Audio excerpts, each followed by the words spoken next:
Hello, and welcome to American Heron Wargaming. This is a special battle report for Fallout Wasteland Warfare. I was inspired by the newest trailer for the Fallout TV show. It gave me an idea that I wanted to run with. I want to take Lucy, the Ghoul, and CX-404 and simulate their trek across the wasteland from California out to New Vegas. Fortunately for me, Modiphius actually released a rule set that fits this perfectly. The Into the Wasteland pack. Unlike normal Wasteland Warfare scenarios, Into the Wasteland is a bit more freeform. You draw from a deck to get a goal, a board layout, and a location. You also populate a deck of wasteland inhabitants which you may encounter, and loot that you can pick up. They do recommend that for this you pick a force that's around 500 caps, and our heroes only clock in at 319. I decided to drop Lucy's tranquilizer gun from her kit, since she doesn't have it in the finale of Season 1, and it's also not a particularly good weapon. Instead, she has a 10mm pistol, and a Pip-Boy gear card, which gives her a free action point with every activation. That's still only around 350 caps, but I figured I'd start there and play this somewhat like a campaign. Assuming that the heroes complete their objective, they get to keep any items that they acquire during the mission. For the first session of the campaign, I actually selected the mission instead of drawing it from the deck. This one is going to be passing through. It makes sense, since our heroes are actually trying to get somewhere. In the campaign included in the Into the Wasteland expansion, you always play this mission until you reach the end. I think for further sessions in this series, I may select other ones that feel appropriate, but focus mainly on just passing through. Though as we all know, thou shalt get sidetracked by bullshit just about every time.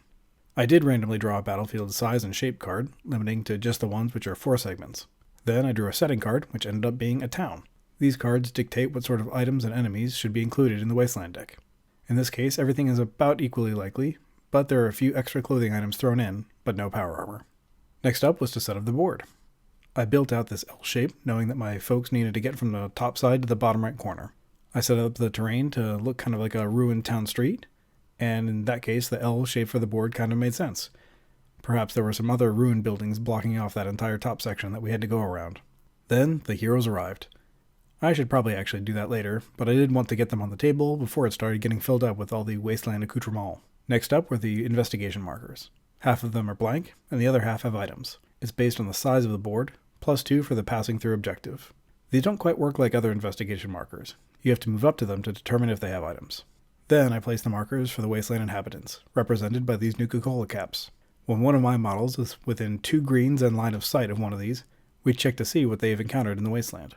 They also scatter every turn, so it's possible that they may reveal themselves as well. Also, the closest 3 are placed here for demonstration purposes, but they're immediately revealed and generated as part of the setup. You draw a card from the inhabitants deck, and that tells you what is spawning, and then you roll an armor die to see how many of those inhabitants spawn. -1 to a minimum of 1. Then there are a few other rolls that you do to determine their position and behavior. We start out heavy with a pack of 3 Raider Psychos. Their natural behavior card, also randomly determined, but quite fitting, is the hunting behavior.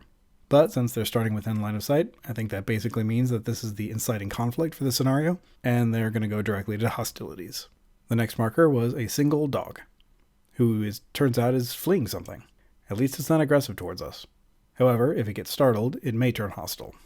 The final inhabitant revealed its setup was a single radroach swarm. This swarm is grazing, so it'll most likely just meander around unless something startles it. And with that, the Into the Wasteland scenario was set up. So it was time to kick off turn 1. All of the survivors gained their free strong armor token for being unique survivors, and then started things off. The Ghoul reacted rather reasonably to being surprised by a group of Raider Psychos and blasted 2 points of damage into one.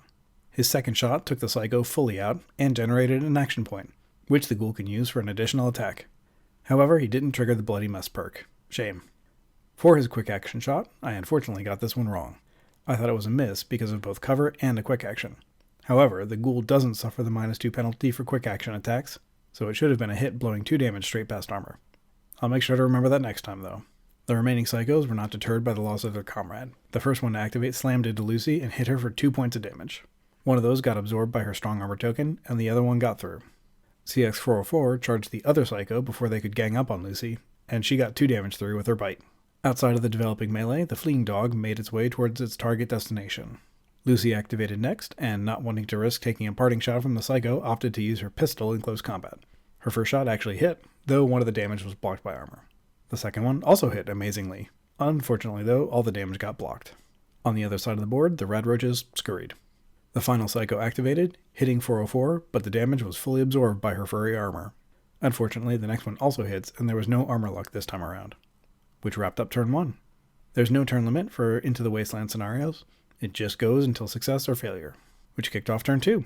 I realize now that I should have prepped an event deck as well. That's a mistake I'll fix on the next go-round.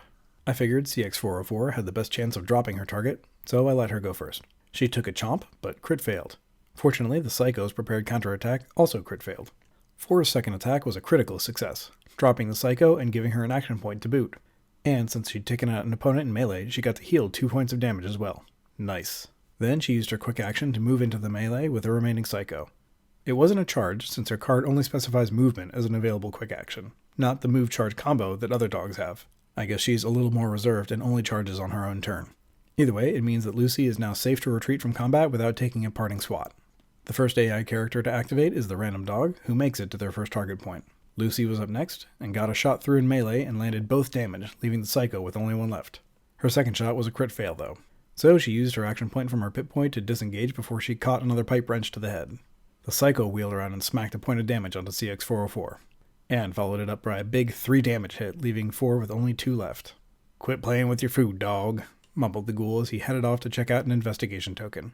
I didn't want him to shoot at the Psycho for fear of hitting 404, and I figured that if she gets the kill, then she'll get to heal up 2 of her damage, so I didn't want the Ghoul to take the Psycho down in melee either. The roaches, unperturbed, continued to scuttle, which ended turn 2. The kerfuffle of the initial combat hadn't quite finished, but was definitely winding down, which brought us to turn 3.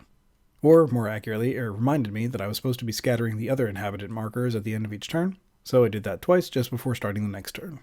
I started the turn off with CX404 again, who took down her target as predicted, healing back 2 of the hit points that she'd lost in that combat.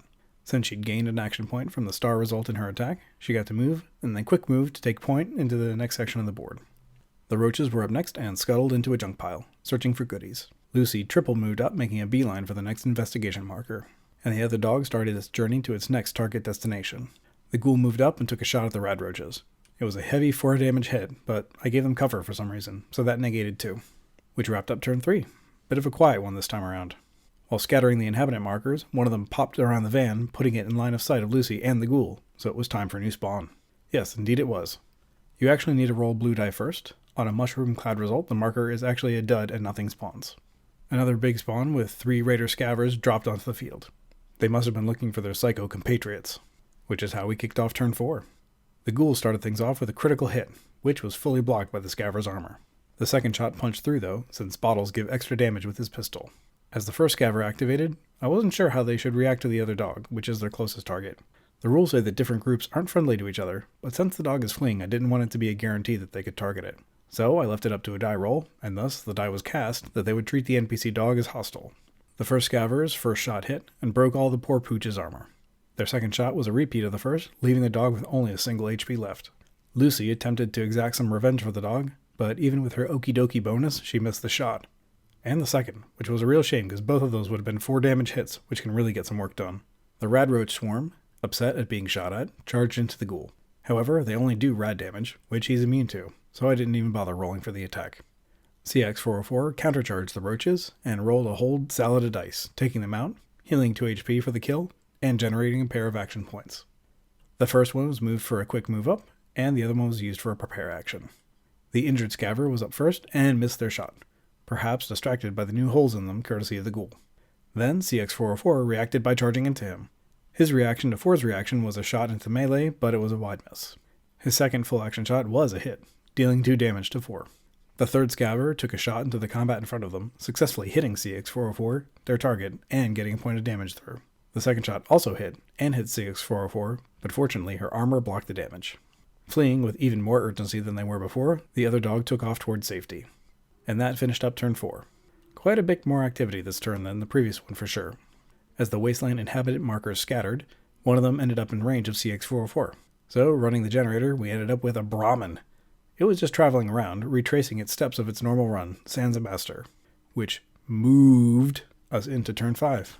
CX404 kicked things off for us, taking down the first scaver, and charging into the next one. The next scaver took a shot at CX404, but accidentally hit their ally. His second shot was a crit fail, with a prepare quick action. The gunshot started the Brahmin, who fled from the sound. The Ghoul was up next, and sighted up a long-range shot with his rifle, and managed a 5 damage, 2 armor break shot even through cover, which reduced the scaver to giblets before he could even react. Though somehow that didn't trigger the Bloody Mess perk either. Perhaps the last scaver was a bit distracted by CX-404 nipping at their heels. The Ghoul's second action was just a step up. The other dog finally escaped off the edge of the board to safety. Lucy moved up to check out the investigation marker, but this one was also a dud. Then she took a shot, and with her okie dokie bonus and shooting into melee, it was a hit. Unfortunately, she ended up tagging CX-404 for 3 damage, and shifted with her quick action. The scaver continued trying to get 404 off them. Their first attempt was a crit fail plus quick action for a prepare. Unfortunately, the second shot did land, and she didn't block anything, so she was down for the count. If it hadn't been for Lucy's contribution, she would have been fine. The Ghoul made sure that Lucy knew that through and through. The Brahmin wrapped up turn 5 by reaching its first target point and starting on towards the second. But the board was looking a bit clear, only one enemy left on the field, though there was one inhabitant marker still to be resolved, so we'd have to see in turn 6. I wanted Lucy to have an opportunity to redeem herself. Her first shot was a hit by the graces of the rolled -2 modifiers, and both damage made it in. The scaver fired back, but as it was a quick action, it was a miss. Lucy's second shot was unfortunately a miss. She scooched back into cover before the scaver took a shot back, but it wouldn't have made a difference since he crit failed anyways. Twice, in fact. Seems like his pipe rifle is not so reliable after a few shots. The Ghoul was tired of all this petty nonsense, and finished off the scaver with a single lethal shot. Then he moved up, keeping in cover as he could hear something approaching. Though that something was just the Brahmin trundling along, which brought turn 6 to an end. The last inhabitant marker scattered up into Lucy's line of sight, and this one was also a real one. And it was to be a pair of mole rats. Albino mole rats, specifically. Definitely not ones that I thought I had painted, but actually hadn't. Their emergence kicked off turn 7. Lucy first pulled away with her quick action, and then took a shot at one of the mole rats, but missed. Her second shot, with the -2 from the okie dokie bonus, hit for 4 damage, which basically turned the mole rat inside out. The second one charged the Ghoul, but crit failed the charge attack. He leveled his revolver at the oversized rodent's skull, and with a familiar thunk noise, sent said skull flying into the next county. And that was it. No more inhabitants to deal with, since I figured we'd leave the Brahmin to itself. The only thing left to do was loot the place on the way out. "You're in the doghouse, so get to scavenging," said the Ghoul to Lucy. The first item they found was a Western revolver. Not quite as good as what either of them have, but maybe worth something in trade. The next pickup was a stim pack. That'll be handy later. The third remaining marker was empty, leaving the fourth one as the final good one, a bottle of vodka. That summoned the Ghoul right back to Lucy's side. They patched up CX-404, and Lucy would have to carry her for a while, but they were through this section and back on the road. And that's it for the scenario. All the items will be retained until the next scenario, which I'll be setting up and running fairly soon. Keep an eye out for that, and as always, stay safe out there in the wasteland.